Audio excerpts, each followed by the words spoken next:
ስለዚህ ጸሎት ማለት የውስጥ መሰጠት ነው። በመሰጠት ውስጥ ተከሆኖ ከአምላክ ጋር የሚደረግ ተግባቦት ነው ጸሎት ማለት። አንደኛ ሳሙኤል ላይ 1:13 እና ኤርምያስ 33:3 ባሉ ሀሳብ ብንወስድ ደግሞ ጸሎት ማለት የልብ መሰበርን፣ የመንፈስን ተግባቦትን፣ የውስጥ ጩኸትን፣ ነገሮችን የማግኘትን ጉጉት ወይም ትኩረትን የያዘ መንፈሳዊ ቃል ነው ብለን መናገር እንችላለን።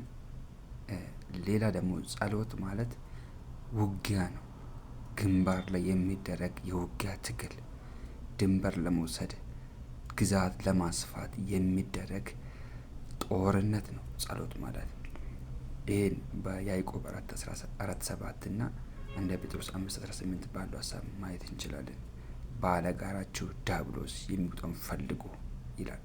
ስለዚህ ወረድ ብሎ ምናል ጸንታችሁ ተቃውሙት፣ ታገሉት፣ ተዋጉት የሚል ትርጉም ይሰጣል።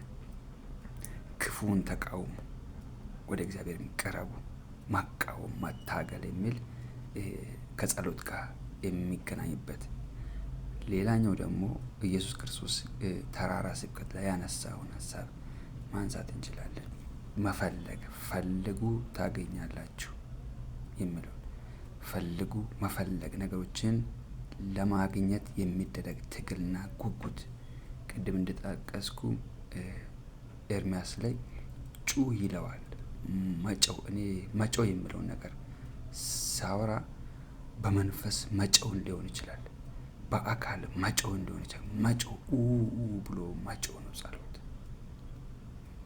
በጊዜ በሚገኝ መረዳት፣ በተሰማ መንፈስ መሰጠት፣ መንፈስ መረዳት ተኮኖ የሚጮህ ነው። አንደኛ ሳሙኤል ላይ 1:13 ብንመለከት ሐና ስትጸልይ ደግሞ ከንፈር በማንቀሳቀስ በተሰበረ ልብ ሆና በእግዚአብሔር ፊት ማንም ድምፅ ሳታሰማ ይላል።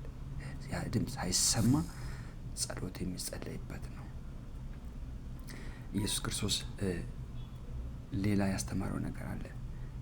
አምናችሁ ምናልባት አምናችሁ የምትለምኑት ይላል። እምነትና ጸሎት የአንድ ሳንቲም የሁለት ገጽታዎች እንደሆኑ እንደገና በዚህ ክፍል አይነጣጠሉም። አምናችሁ የምትለምኑትን ሁሉ ታገኛላችሁ። አምናችሁ ማመንን የሚል ወይም ጸሎት ከማመን ጋር የተገናኘ ሀሳብ እንዳለው ማየት እንችላለን ማለት ነው።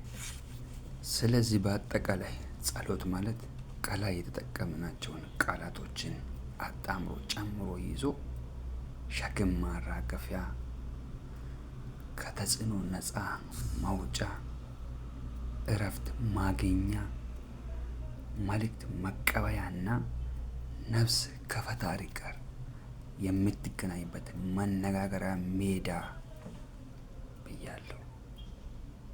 እረፍት ማግኛ ነው። ሸክም ማራገፊያ ነው።